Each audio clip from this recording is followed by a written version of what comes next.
Yes, and here we are for our discussion of marketing channels. In my never-ending quest to make sure that I don't repeat too many shirts, I have a different shirt on today. Yay for me. You're kind of getting cheated here to some extent because if you were to take this class in a traditional classroom, I always wear a suit and a tie. Obviously, I haven't been wearing a suit and tie to record these videos, but you know, it is summertime, and so we'll go a little more casual approach. We're going to talk about marketing channels. And remember, one of the things what indicated in the previous video is that there's marketing channels and marketing intermediaries are closely intertwined. You can't talk about marketing channels without talking about intermediaries, and you can't talk about marketing intermediaries without talking about channels. So what we're going to do in this discussion is we're going to define what's meant by marketing channel, give a couple of examples of marketing channels, talk about the value concept that we talked about with briefly with intermediaries, and we're going to bring it back in and talk about marketing channels. And then the two primary topics that we'll focus on are concepts known as distribution intensity as well as vertical marketing systems, or VMSs. All right, so a marketing channel can be defined as a set of interdependent organizations that make a product available for use or consumption by an individual or an organization. So again, a marketing channel can be defined as a set of interdependent organizations that make a product available for use or consumption by an individual or an organization.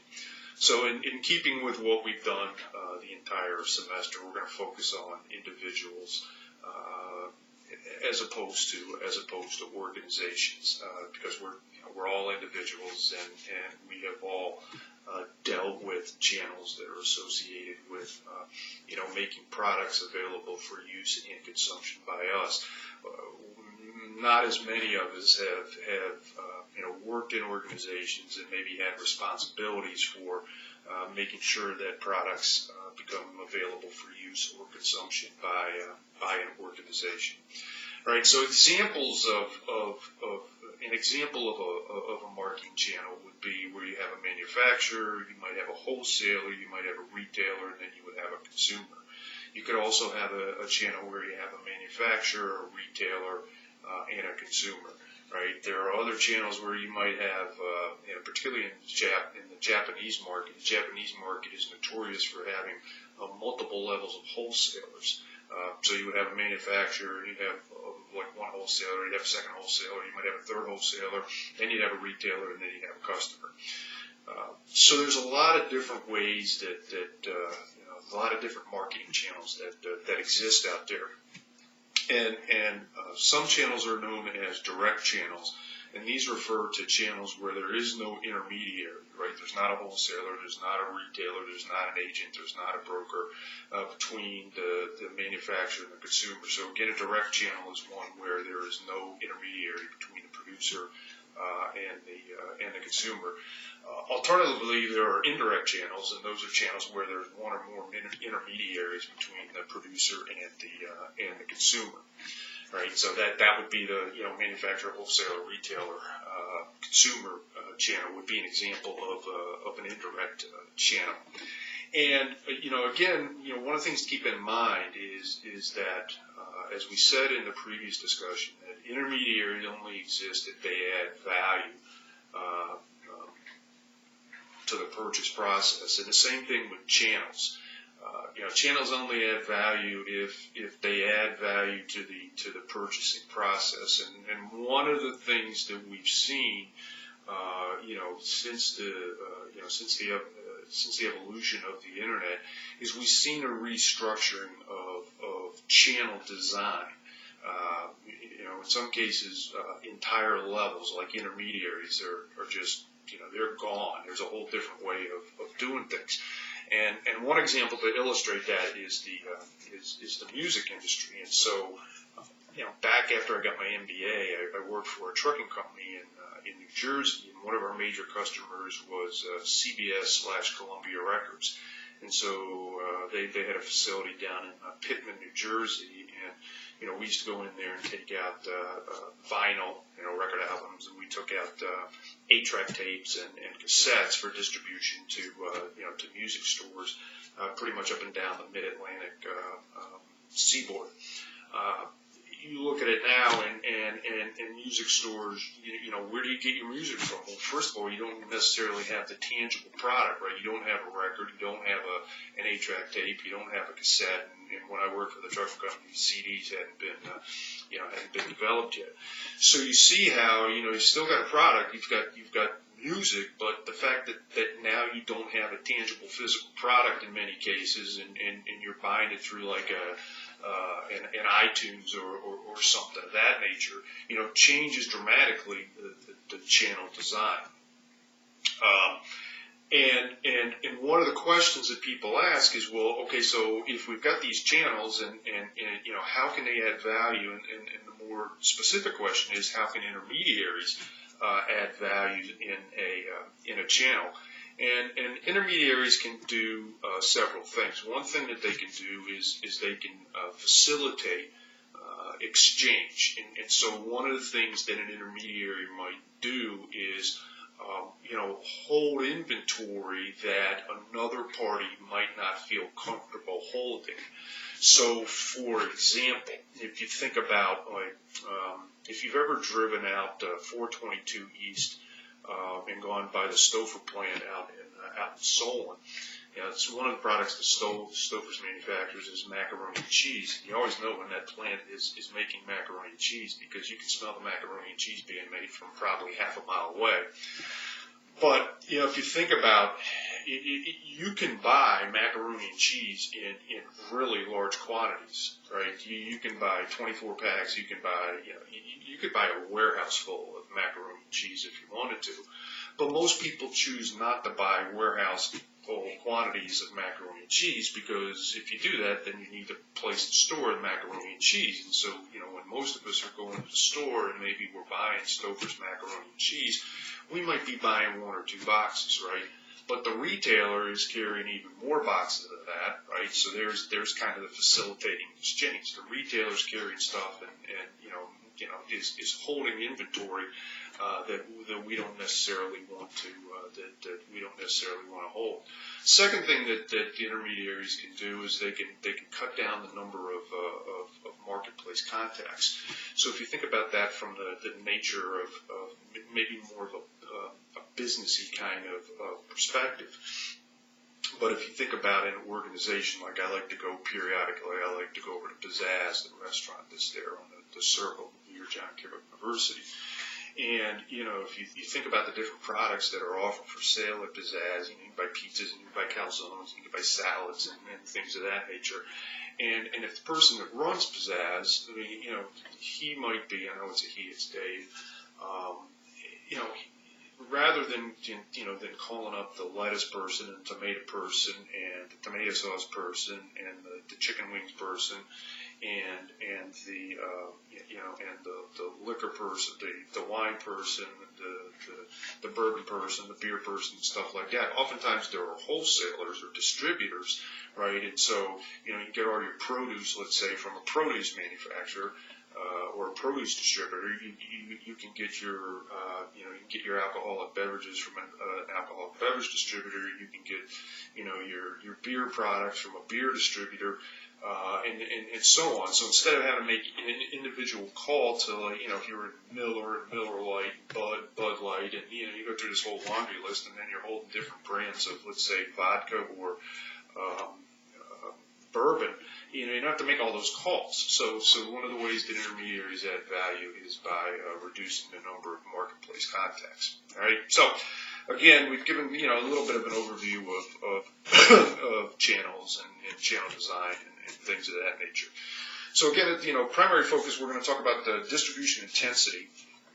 And distribution intensity refers to the number of members to use at a particular level in a distribution channel. And again, the number of members to use at a particular level in a distribution channel. And you say, what do you mean by that? Well, let's look at a channel that has a manufacturer, a wholesaler, a retailer, and consumers. What distribution intensity would look at is, okay, so we know we're going to have we got a retailer in channel, how many retailers? Okay? So the distribution intensity would focus on the number of members to use at a particular level on a channel. Quite honestly, distribution intensity is generally applied to the retailing perspective as opposed to the wholesaling perspective. All right, so there's three different kinds of distribution intensity. There's what's known as intensive distribution, exclusive distribution, and selective distribution. And intensive distribution refers to a product that's put in as many available outlets as possible. Exclusive distribution is where a producer grants exclusive rights to a retailer to sell producer's products in a particular market. So exclusive is where the producer grants exclusive rights to a retailer to sell a producer's product in a particular market. So if you see something that's promoted as exclusively that would be an example of exclusive distribution. So on one end of the spectrum, you've got intensive distribution. Another end of the spectrum, you've got exclusive distribution, and then you have a third type that's known as selective distribution, and this refers to where a product is sold in a limited number of outlets in a particular market.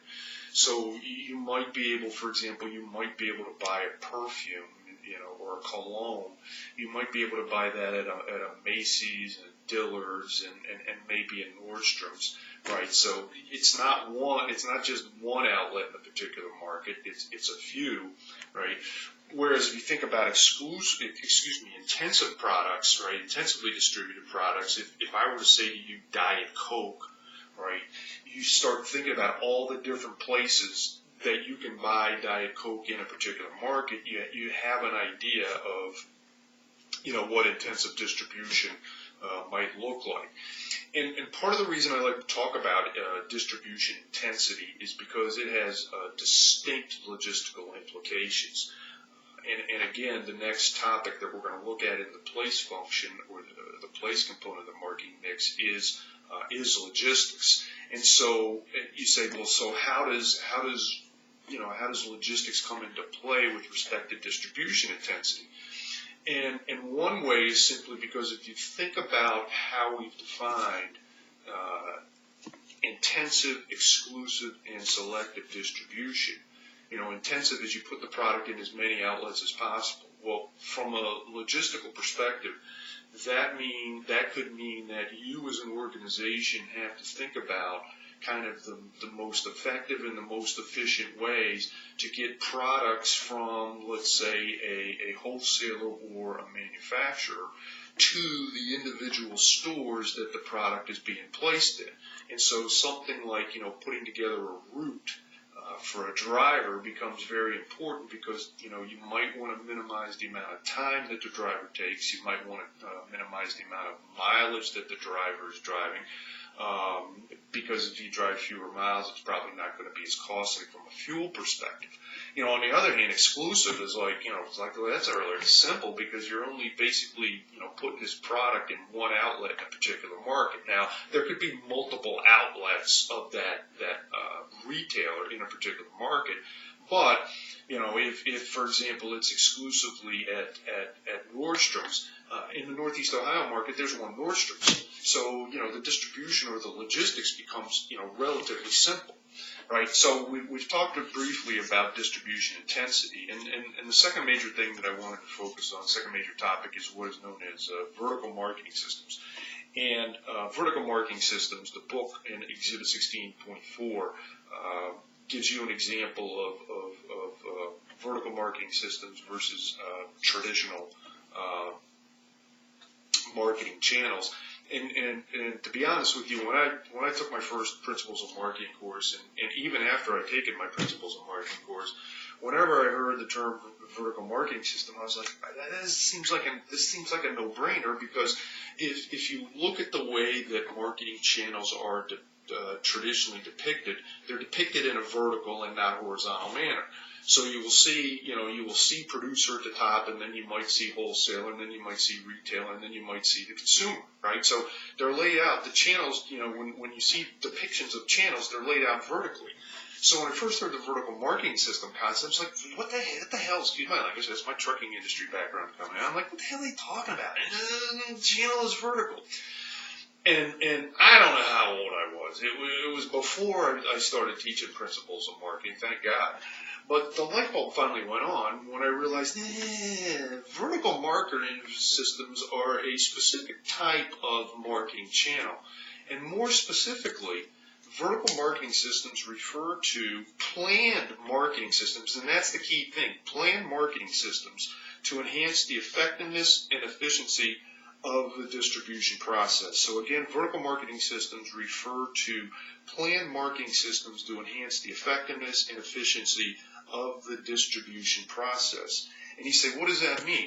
Well, basically what it means, unlike a traditional marketing channel, in a vertical marketing system, the various parties are working together to improve service and lower costs. Right? So they're looking to do two things, right? And so what happens is the producer, the wholesaler, the retailer, they will be working together in some fashion to improve the service that's available to, other intermediaries as well as to the final consumer, as well as looking for ways to lower costs for the parties in the distribution channel as well as the consumer. So the key thing is that there's a conscious effort, right? There's a conscious effort by the different parties, excluding the consumer. There's a conscientious effort by these parties to work together to improve the effectiveness and efficiency of the distribution process. And so as your book points out, there are three types of vertical marketing systems. There's what are known as the administered vertical marketing system. There's also the contractual vertical marketing system, and then there's the corporate vertical marketing system.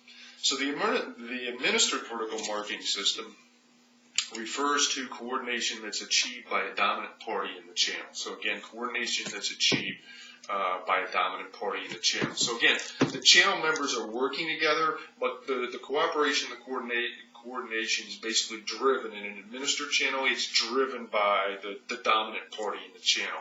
And from my perspective, some more iced tea. From my perspective, a really good example would be Walmart. If you have a family member, or if you know somebody who works for a supplier to Walmart, Walmart can be a very demanding customer. And Walmart has pursued a number of initiatives through the past 15 to 20 years, one of which, for example, is to reduce the amount of packaging waste. So Walmart has become pretty aggressive with its suppliers to make sure that suppliers are coming up with ways to reduce the amount of waste packaging that's associated with product. And you say, well, why don't you just walk away from doing business with Walmart? Well, one of the things you might be aware of is Walmart is the largest retailer in the world, and it's not even close. Walmart is basically 4 times as large from a revenue perspective as the next largest retailer in the world. Okay, so let that sink in. So Walmart approximately half a trillion dollars in revenue.